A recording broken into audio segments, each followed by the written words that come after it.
ഏറ്റവും പ്രിയപ്പെട്ടവരെ, അഞ്ചപ്പത്തിലേക്ക് പ്രാർത്ഥനാപൂർവ്വ സ്വാഗതം. ഈ പുതുവർഷത്തിൽ നമ്മൾ നല്ല നല്ല തീരുമാനങ്ങൾ എടുക്കുകയാണ്. യേശുവിനെ കൂടുതൽ സ്നേഹിക്കുക എന്നുള്ളതായിരിക്കണം അതിൽ ഏറ്റവും ഉയർന്നു നിൽക്കുന്നത്. യേശുവിനെ സ്നേഹിക്കുന്നത് പോലെ തന്നെ ദൈവവചനത്തെ, യേശുവിന്റെ വചനങ്ങളെ നമ്മൾ സ്നേഹിക്കണം. യോഹന്നാന്റെ സുവിശേഷം 14-ാം അധ്യായത്തിൽ 1-ാം തിരുവചനത്തിൽ ഈശോ പറയുകയാണ്, നിങ്ങൾ എന്നെ സ്നേഹിക്കുന്നുവെങ്കിൽ എന്റെ കൽപ്പനകൾ പാലിക്കും.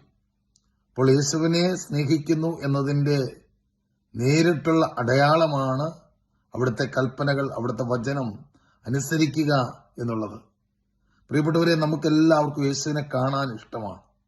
യേശുവിനെ ഒന്ന് കാണാൻ പറ്റിയിരുന്നെങ്കിൽ, സാക്ഷ്യങ്ങളൊക്കെ കേൾക്കുമ്പോൾ, അനേകരുടെ അനുഭവങ്ങൾ കേൾക്കുമ്പോൾ ഒന്ന് ഈശോയെ കണ്ടിരുന്നെങ്കിൽ, ഒന്ന് ഈശോയെ തൊട്ടിരുന്നുവെങ്കിൽ, ഒന്നെങ്കിൽ ഈശോയുടെ സ്വരമൊന്ന് കേട്ടിരുന്നുവെങ്കിൽ എന്നൊക്കെ ആഗ്രഹിക്കുന്നവരാണ് നമ്മളെല്ലാവരും. എന്നാൽ വചനത്തിലൂടെ ഈശോ പറഞ്ഞു തരുന്ന മനോഹരമായൊരു കാര്യം ഈ 14-ാം അധ്യായത്തിൽ തന്നെ അതിന്റെ 21-ാം തിരുവചനം, എന്റെ കൽപ്പനകൾ സ്വീകരിക്കുകയും പാലിക്കുകയും ചെയ്യുന്നവനാണ് എന്നെ സ്നേഹിക്കുന്നത്. ഈശോ കൃത്യമായിട്ട് പറയുകയാണ്, എന്റെ കൽപ്പനകൾ സ്വീകരിക്കണം, അതനുസരിക്കണം, അങ്ങനെ ഉള്ളവനാണ് എന്നെ യഥാർത്ഥത്തിൽ സ്നേഹിക്കുന്നത്. എന്നെ സ്നേഹിക്കുന്നവനെ എന്റെ പിതാവും സ്നേഹിക്കും, ഞാനും അവനെ സ്നേഹിക്കുകയും എന്നെ അവന് വെളിപ്പെടുത്തുകയും ചെയ്യും. എന്നെ അവനെ വെളിപ്പെടുത്തുമെന്ന് പറഞ്ഞാൽ അത് യേശുവിനെ കാണാനുള്ള ഭാഗ്യമായിരിക്കാം, യേശുവിന്റെ സ്വരം കേൾക്കാനുള്ള ഭാഗ്യമായിരിക്കാം, യേശുവിന്റെ ഒരു സ്പർശനം അനുഭവിക്കാനുള്ള ഒരു ഭാഗ്യമായിരിക്കാം, അല്ലെങ്കിൽ ഒരു ക്രൈസ്റ്റ് എക്സ്പീരിയൻസ്, ഒരു ജീസസ് എൻകൗണ്ടർ നമ്മുടെ ജീവിതത്തിൽ ഉണ്ടാകാൻ ചെയ്യേണ്ട അടിസ്ഥാനപരമായ കാരണം ദൈവത്തിന്റെ വചനം സ്വീകരിക്കുകയും ദൈവത്തിന്റെ വചനം അനുസരിക്കുകയും ചെയ്താൽ ദൈവത്തിന്റെ സ്നേഹം, യേശുവിന്റെ സ്നേഹം, യേശുവിന്റെ വെളിപ്പെടുത്തൽ നമ്മുടെ ജീവിതത്തിൽ സംഭവിക്കും എന്നുള്ളത് ഉറപ്പാണ്.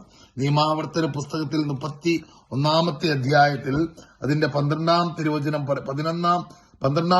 പറയുകയാണ്, നിങ്ങളുടെ ദൈവമായ കർത്താവിനെ ഭയപ്പെടാൻ പഠിക്കുന്നതിനും ഈ നിയമം അക്ഷരം പ്രതി അനുസരിക്കുന്നതിനും വേണ്ടി എല്ലാ ജനങ്ങളെയും, പുരുഷന്മാരെയും സ്ത്രീകളെയും കുട്ടികളെയും നിന്റെ പട്ടണത്തിലെ പരദേശികളെയും വിളിച്ചു കൂട്ടണം.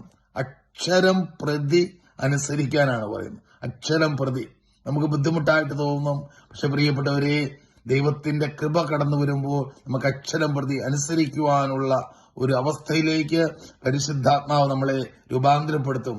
അതുകൊണ്ട് ഈശോയെ സ്നേഹിക്കുന്ന നമ്മൾ ഈശോയുടെ വചനത്തെ സ്നേഹിക്കണം. ഈശോയുടെ വചനത്തെ സ്നേഹിച്ച് അനുസരിച്ചു കഴിഞ്ഞാൽ ഉറപ്പായും യേശു തന്നെ നമുക്ക് വെളിപ്പെടുത്തും. Praise the Lord, hallelujah.